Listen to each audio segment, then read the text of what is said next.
Muy buenas noches, amigos de Efecto Mundial.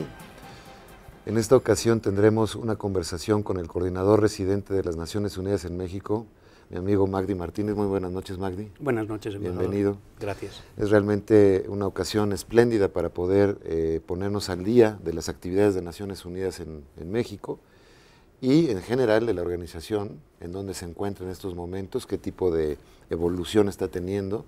Es un organismo en permanente reforma y ese es el tipo de discusiones que tendremos esta noche. Es que muy bienvenido. Muchas gracias. Pues regresamos después de nuestro carrusel de noticias de esta semana con el doctor Magdi Martínez.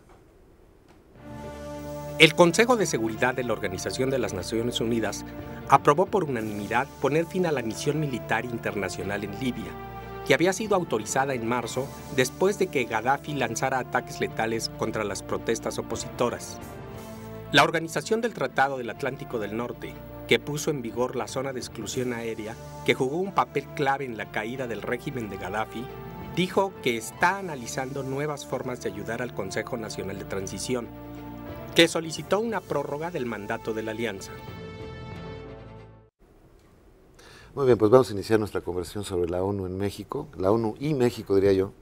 Es una organización que ciertamente goza de un aprecio muy alto de los mexicanos, todas las encuestas lo avalan así, tiene una enorme reputación, un gran prestigio, pero algo que a lo mejor la gente no conoce con la profundidad necesaria es qué hace tu oficina, una oficina de Naciones Unidas en México, qué tipo de actividades has desarrollado por lo menos, digamos, en el último año, para que la gente tenga una idea mayor. Yo creo que tienes razón. En México nos quieren mucho, pero no saben por qué. Y es una sensación un poco ambivalente, porque uno tiene que tratar de explicar y al mismo tiempo tratar de no perder cariño explicando lo que uno hace. Las instrucciones que nosotros hemos recibido, y digo nosotros porque somos 24 agencias, un colectivo de unas 500 personas, la gran mayoría mexicanos y mexicanas. En México no falta talento, no falta capacidad. Nuestros funcionarios y funcionarias son en gran mayoría del país, con la excepción de los jefes y jefas de agencia, que sí somos funcionarios internacionales.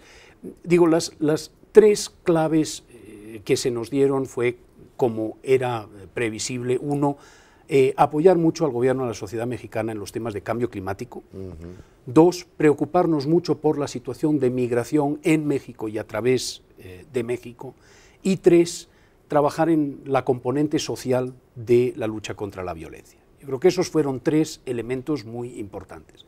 El cuarto, que es un elemento de abogacía y de relación con el gobierno de México, es tratar de convencer a la sociedad mexicana, a través del gobierno federal, de que la única gran cita a la que falta México y el único gran país que falta esa gran cita se llama operaciones de mantenimiento de la paz.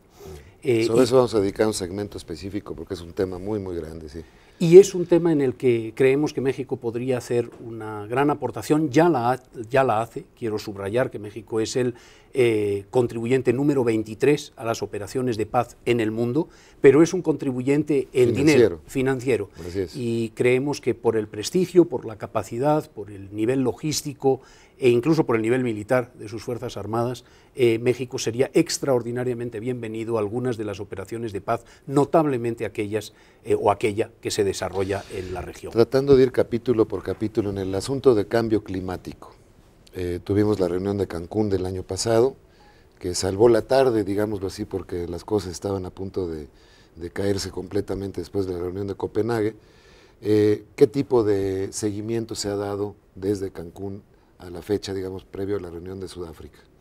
Pues mira, embajador, yo creo que Cancún fue bien por la razón que citas, porque Copenhague había ido muy mal, y porque estableció un principio extraordinariamente importante que creo va más allá de las negociaciones internacionales sobre cambio climático. Y el principio es que, habiendo una abrumadora mayoría de países que quieren una cosa, eso es consenso internacional, y un país o dos países no contentos con esa mayoría muy cualificada no pueden vetar, no pueden impedir el progreso. Como era el caso de Bolivia. Como era el caso de Bolivia, no pueden impedir el progreso de todos los demás.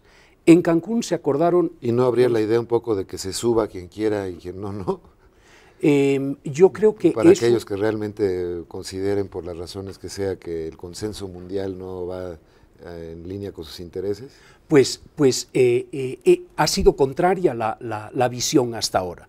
La visión era que... Dándole un peso mucho más grande a aquellos que deciden. Así es, pero que con uno que no quisiera subirse, el autobús se quedaba parado. Pues sí. Entonces eso es una manera de garantizar que todas las conferencias fracasan, que nunca haya acuerdos sobre nada. Exactamente. Y en una comunidad de 193 socios, si cada socio tiene veto, yo creo que el club nunca decide nada y nunca avanza en ninguna dirección, en ningún tema. Así que Cancún decidió dos cosas fundamentales. Uno, 2 grados de calentamiento es el límite permisible que nos damos como comunidad internacional, y 2, necesitamos crear el Fondo Verde. Hay que decirlo porque a veces uno en México siente que no hay suficiente valoración de las iniciativas diplomáticas que el propio México tiene. Esa era una propuesta mexicana. Sí, así el es. Fondo Verde del Clima fue una propuesta del presidente Calderón, una propuesta de la diplomacia mexicana, de la Secretaría de Medio Ambiente de México, y tuvo éxito. Y ahora estamos afinando la ingeniería, poniéndole las tuercas, los dineros, los recursos. Por cierto que Naciones Unidas está ya proponiendo 2 maneras de financiar ese fondo climático. Uno, un impuesto, una tasa Tobin sobre las transferencias en divisas, y otro, un impuesto sobre las transferencias financieras internacionales.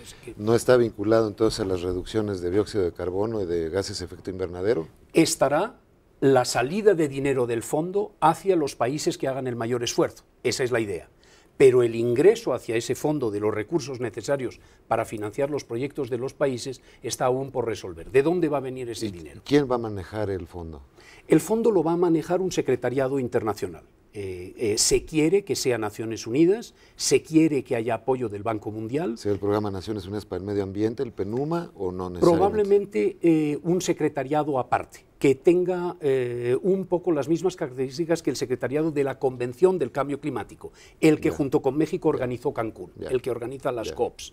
Lo que se quiere es que haya una instancia neutral que maneje los recursos, que los ingrese y que los distribuya a los países en desarrollo, de tal manera que de alguna manera pueda haber convicción de que los recursos no solo se utilizan bien, sino se invierten donde se deben. El monitoreo lo hace este mismo grupo, es decir, que el dinero se utilice correctamente en las... El monitoreo lo harían un grupo de países, un comité ejecutivo, un steering group compuesto por un número de Estados miembros, en los que espero pues, que los 2 o 3 últimos presidentes de las COP estén presentes. Sin duda tiene que haber un europeo. Puede ser Sudáfrica, México y a lo mejor los mismos daneses. Y los daneses. Esa sería un poco la idea. Sí. Pues no pinta mal. ¿Cómo ves las cosas de aquí a Durban a finales de año? Difícil. Está difícil. Ha habido varias expresiones de que el ritmo que se le impulsó al camino hacia Cancún fue muy alto y obtuvo muy buenos resultados. Da un poco la impresión de que estamos algo parados, algo detenidos en ese avance. Yo espero que en los meses que quedan, sobre todo que la presidencia mexicana la ostenta la canciller de México, la embajadora Patricia Espinosa, que ella entregue el testigo pues con alguna profundización de los acuerdos, pero como dicen los anglosajones, el diablo está en los detalles, y la verdad es que se llegó a los grandes acuerdos de letra de molde en Cancún, pero ahora hay que escribir la letra fina de esos acuerdos, y sin duda eso entraña una dificultad importante. Así que los amigos de Sudáfrica le están arrimando el hombro.